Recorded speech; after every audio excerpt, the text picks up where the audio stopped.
Let's make a Japanese-inspired duck tartare. First, we're going to start off by dicing all of our vegetables. We're going to start off with some green onions and some cucumbers. I like to give these a good dice in a uniform, same size to where every bite of your tartare is consistent. Once we have these diced up, we're going to move them into our mixing bowl and jump over to our cherry tomatoes. We're going to get those quartered up. These cherry tomatoes are going to give it a little brightness and a little acidity to our tartare. Next up, I like to throw in some pickled ginger. This gives it a really good flavor, a little bit of sweetness and a little bit of spice from the ginger. And this here, we have a sour plum that's been pickled. You can find this in any of your Asian markets. Also gives it a good little kick to your tartare.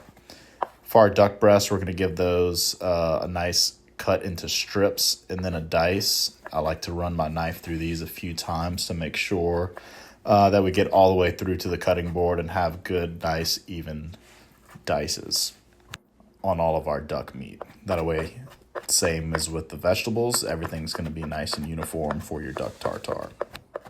Once we get our duck all diced up, then we're going to move that to that same mixing bowl with our vegetables.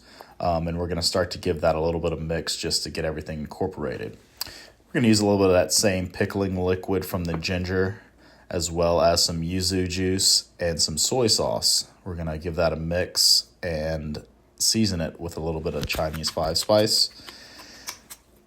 Once we have this mixed and incorporated, we're also going to add some salt and pepper to taste, as well as a little bit of toasted sesame oil and Kipu mayo. Kipu mayo is a Japanese mayo.